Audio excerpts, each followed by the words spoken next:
Hi friends, how's it going? Greetings from Playa Negra in Puerto Viejo. During the last couple of weeks, I have been traveling along the Caribbean coast of Costa Rica, and I had a chance to visit a lot of interesting places and talk to a lot of different people.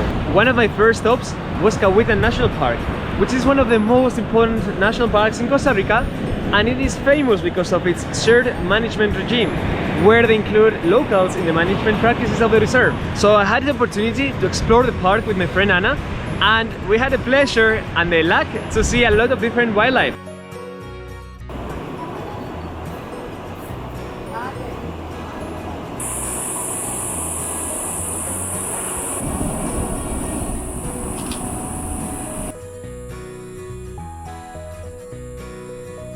From monkeys to reptiles, even frogs, we had a very nice day, and we took advantage to relax a little bit and to get to know some locals as well. We also had a small issue with a capuchin monkey who stole something from me, and we had a chance to talk to some of the rangers of the park as well.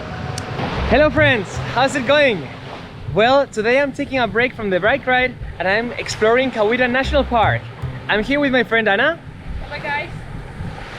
And something very unexpected just happened now. We're having our meal just by the beach in a very nice spot, as you can see.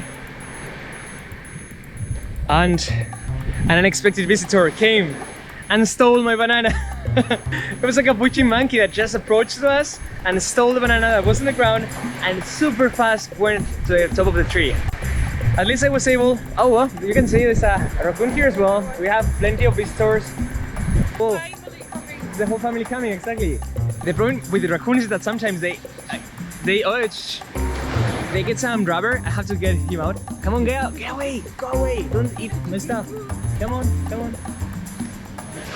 There's nothing for you here, and that towel is not for you either. You see, so eating here is definitely a fun adventure.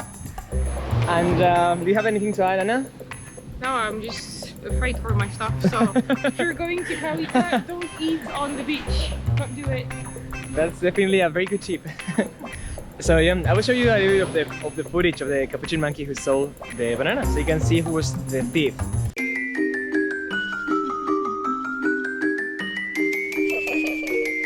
And next morning, I went back to the park to have an interview with the park manager, Mario Cerdas.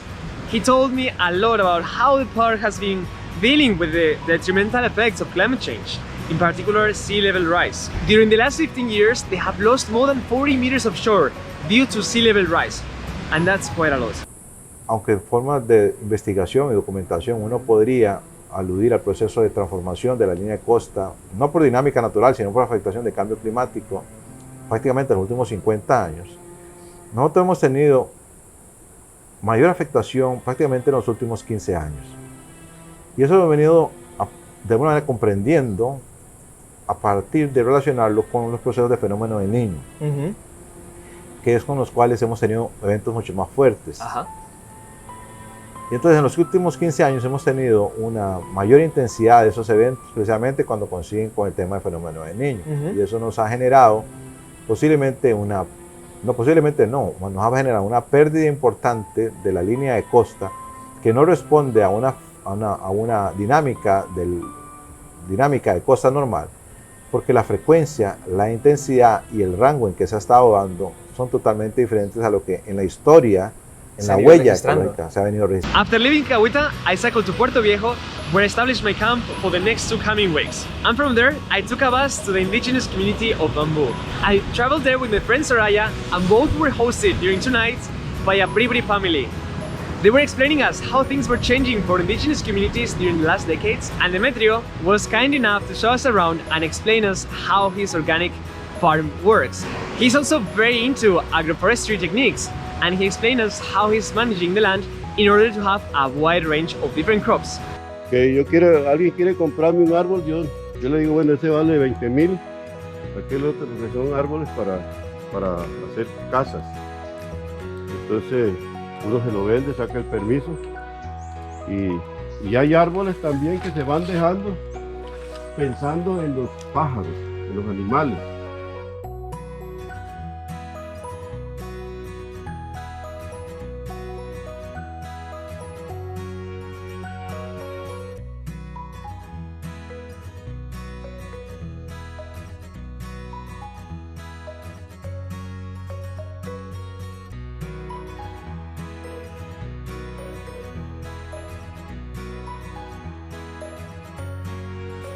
¿Quieres que te cambie eso?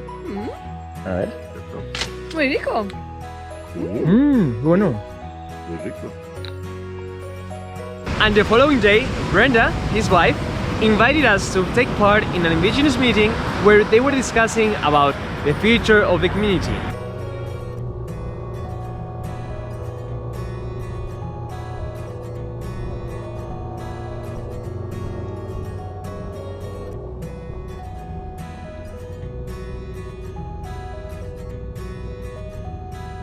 So it was a very interesting experience. But once I was back in Puerto Viejo, I still had many other things to do.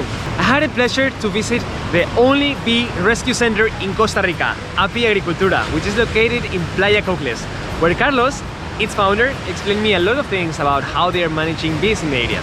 Hello friends, how's it going? Well, today I had the pleasure to visit a very interesting spot in the Caribbean coast of Costa Rica. Today, I visited the center called Api Agricultura. Carlos, the founder of the organization, explained me a lot of the different activities that they are carrying out in order to preserve bees in the area. Because here in Costa Rica, bees find sometimes very hard to persist in their own environment. And this is partly because of the heavy use of pesticides and chemicals in monocultures. Those monocultures are the ones that we have already mentioned, right? Bananas, pineapples, but there are some others as well. And this is why Carlos's mission is so important. He goes in person to the places where those hives are threatened, and he collects them himself and brings them here to his center, where he tries to just breed them in captivity for some time, and slowly those bees will start going back to their own ecosystem. He has 18 bee species represented at his place, and he also has more than 400 hives. This is a lot, and especially when it's only run by a family, his own family. Nuestro proyecto nació, como te dije, basado en una necesidad que existe en nuestro Caribe Sur y lleva alrededor de casi 5 años, ¿verdad? Que venimos rescatando abejas y trabajando con la comunidad. Hoy en día llevamos un registro alrededor de 600 colmenas que se ha venido rescatando en la zona del Caribe Sur de todas las especies, así como abejas nativas, así como abejas emigratorias, que son las especies apis mellíferas, ¿verdad? Que son las que tienen aguijón. They also receive out of groups of students, out of people who come to visit. So environmental education is definitely one of the strongest points of his project. Talking about climate change, he also explained me how the area has been getting drier over the years. And one of the issues that he was experiencing with bees is that some of the larvae are not doing very well in that context, right? They dehydrate and sometimes they die. That's one of the issues that they are having here. El invierno empezaba noviembre, enero, febrero, marzo, abril, ¿verdad? Por decirlo así. Esos eran los meses donde toda nuestra comunidad comprendía la cantidad de lluvia. Era lluvia, lluvia, lluvia por 28, 30 días sin parar. Hoy en día, en estos últimos 5, 6, 7 años, he visto cómo nuestro Caribe Sur ha perdido cantidad de lluvia. Hemos tenido meses, por decirlo así, enero, febrero, donde esos son los días intensos de lluvia y no hemos recibido absolutamente nada de lluvia. Hemos tenido sequías fatales, hemos visto cómo la gente sufre en la comunidad por la falta de agua. Por ejemplo, en el Pacífico, hace un mes y medio atrás, estaba cayendo lluvia cuando no debería caer lluvia. Entonces, eso afecta a las abejas porque mucha de la flor se cae, se marchita. Los climas necesitan estar establecidos desde el principio de una manera correcta para que la abeja se vea beneficiada con todo este tema, ¿verdad? Pero como yo he visto a través de los años, hemos visto que todos los animalitos, incluso nosotros como seres humanos, el cambio climático nos está afectando mucho en nuestra zona. So now I'm heading back to Puerto Viejo, which is where I am based at the moment, and hopefully I will be in Panama by next week. Today, just to give you an idea, is the 23rd of February. So I'm planning to go to Panama maybe tomorrow, the day after tomorrow, we'll see. So yeah, I thought I was going to be in Panama right now, but something unexpected happened. And I had to go to San Jose for something interesting. Hello friends, how's it going? Well, today I have to share some interesting news with you guys. And... Okay, gracias. It was just telling me to take care of the camera just in this area. So I will do this video very fast, okay? So I just wanted to let you know that I'm in San Jose. I'm back in the capital of Costa Rica, and this is because I'm just about to take part in a workshop which is about climate change communication. So the workshop is organized by a newspaper called La Voz de Guanacaste, the voice of Guanacaste, and its objective is to empower journalists to develop more useful tools to narrate climate change related issues. So we're going to talk about a lot of different ways in which we can translate these messages in a more effective way. So I will let you know, let's see how it goes. I'm very happy because this was completely unexpected. I was planning to just be in Panama right now, but they called me yesterday and they notified me that I was selected for participating in this workshop, in this taller, that's how you call it. So yeah, it's going to last for the whole weekend, 2 days and a half. So I will let you know. And now I'm going to stop the video just in case. Alright, bye bye.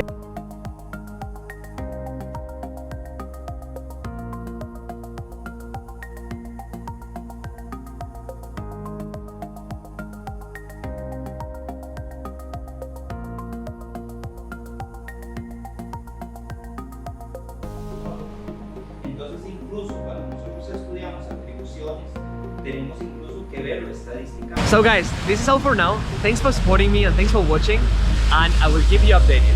Have a very nice day. Bye bye.